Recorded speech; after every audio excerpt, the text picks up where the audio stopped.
Orion is proudly sponsored by Gecko Cards, your go-to store for all things Yu-Gi-Oh! Check out the link in the description for great deals, fast shipping, and to help us out. What's up, duelists? Welcome back to Team Orion. I'm Chris, and here we've got Oliver with Elfnote ODA. Elfnote ODA. Playing Nationals, how did you like Elfnote ODA itself? So it was really good. The hand ripping was consistent. I was consistently playing to like 2 to 3 hand traps. I went X4, but 2 of those games were my own fault. I just played awfully. It was late in, the rounds were just taking a toll on me. Fair enough, understandable. Well, let's just get straight into the deck and have a look at it. So to start, I'm playing 2 Medius. It's the best starter in the deck. Best normal summon. But there's no point playing 3 because the deck is tight for space. It starts as extender. You mainly summon out this though, which is the way into Crimson King because this is a dark non-tuner, and that's the way to bridge into RDA from Elfnote. That's fair enough. For the actual Elfnote names, we have 3 Lucina, 3 Tenia, 2 Regina, and a Fortuna. I wouldn't change any of this. I like having 2 Regina in this format because it, again, for like branded, it's nice to get like Lucina and then bounce whatever there's something back to hand. Like spell and traps is always good for a lot of decks. Like any craft or malice, I kind of went up against malice, and this was useful to get a field spell. And a hand rip is always just fun. Even turn 0 hand rip is Toxic. It's toxic, but it's fun. It's fun. And then we just play 1 Malcapel, 1 Rhapsodia, negate, summon from deck. Is this simple. This helped me win a game against Branded because the made Albin and Artis. I had a Chaos Angel, maybe Dark and Light, and Regina in the Sentimon Zone. They could not attack anything. Like it couldn't be destroyed by battle, so you had to keep swinging into Regina, and they couldn't do anything about it. So Rhapsodia is a very good card, I think. Then for Power Patrons, I'm playing Vidolium and Junaldo, as well as 2 Terminus. Terminus, in my opinion, is the worst starter other than Theorialize. Like, Medius gets banished, but this is for cost. So you can't interact with it, and you don't get hit by Droll. This is just good for a draw 2, discard 1, and Vidolium's needed for the hand rip combo. Terminus is also good to banish with opponent's monsters face down if you attack with somehow this, or even the Elfnote Power Patron. It's also good if you realise it can be potential deck knowledge. Say if you're going first. Yeah.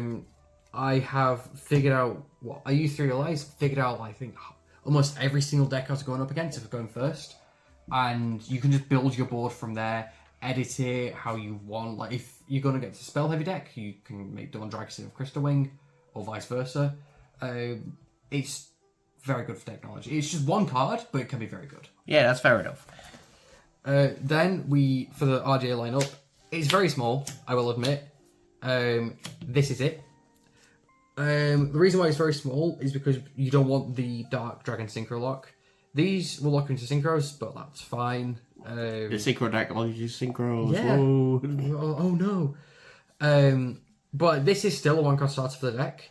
It's just the worst one in the entire deck. Yeah. Because of that lock. You can still hand rip through. It's just a lot more difficult. And all of it, I wouldn't change any of this. Crimson Gaia is a brilliant card. All of these are incredible. Darkness is one of the best cards RDA's ever gotten, in my opinion.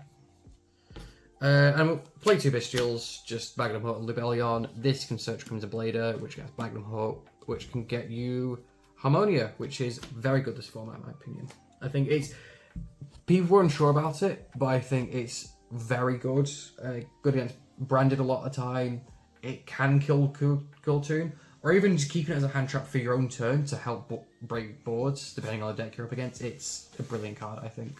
People are overhating it for no reason. Did you debate on Bestial Jerusalem at all, or...? I did.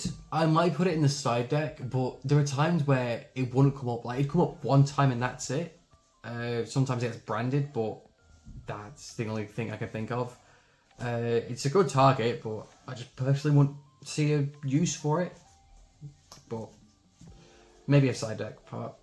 Then other hand traps, apart from Harmonia, 3 Ash, 3 Fua, 2 Droll, and mainly Droplet because it's a very good board breaker. It's good against like Doomsy, sometimes Branded, and Killtoon, but it's just a good card. It's either this, I was playing this or Bell, but this is way more useful in my opinion. As for the extra deck, we're playing one of the Seraphim. It's an Elfnote card. It has to be here. It's very good. Until the new Elfnote Synchro comes. Oh god, yeah, that card's so powered. But actually, just this with the level manipulation against Branded, it can stop that whole combo. Change everything from 4 to 1. It's really detrimental to him. Then we have Q-Belt, which is necessary for the some combos from Elfnote to RDA. If you open Lucina, you have to make this, then bring back the Elfnote Power Patron with like Rhapsodia to go into Crimson King.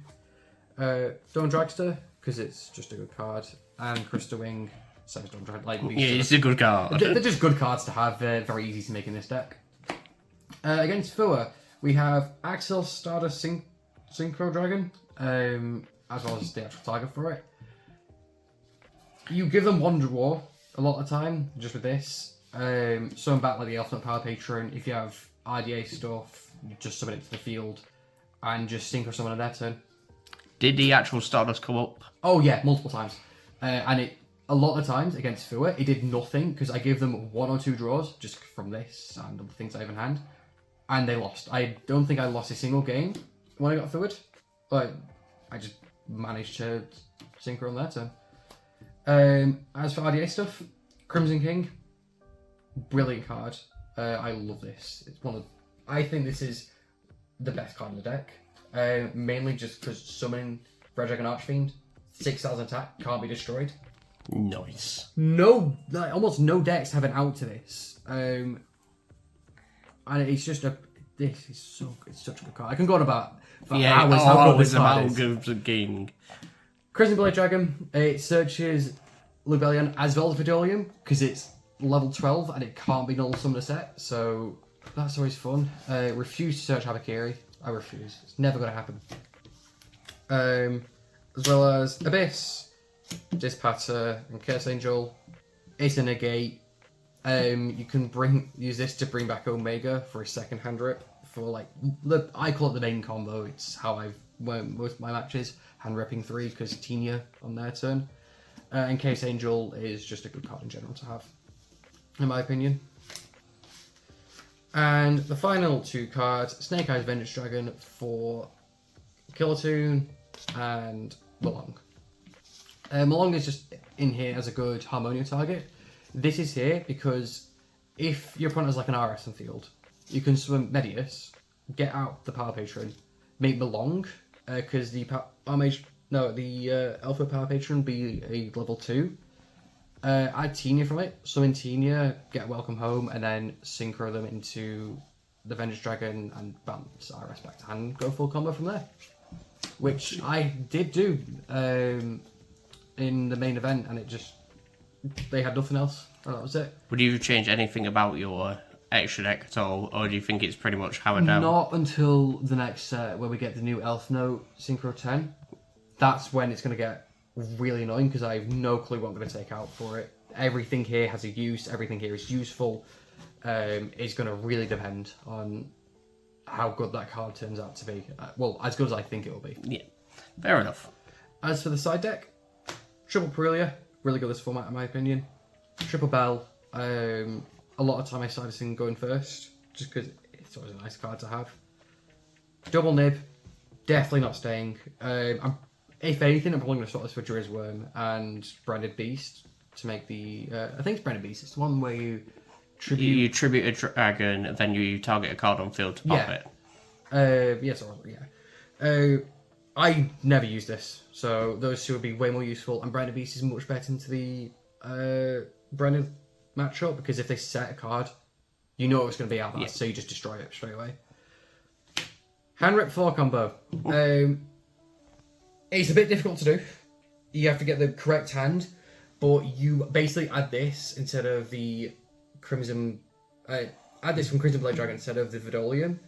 But it is possible. You can hand rip 4, only against board breaker decks though. If you get hand trapped for the line, it's a bit weird to get out of, but it was there mainly for board breaker decks. 2 Lightning Storm. God, it's Lightning Storm. It's Lightning Storm. It's good against a lot of decks this format.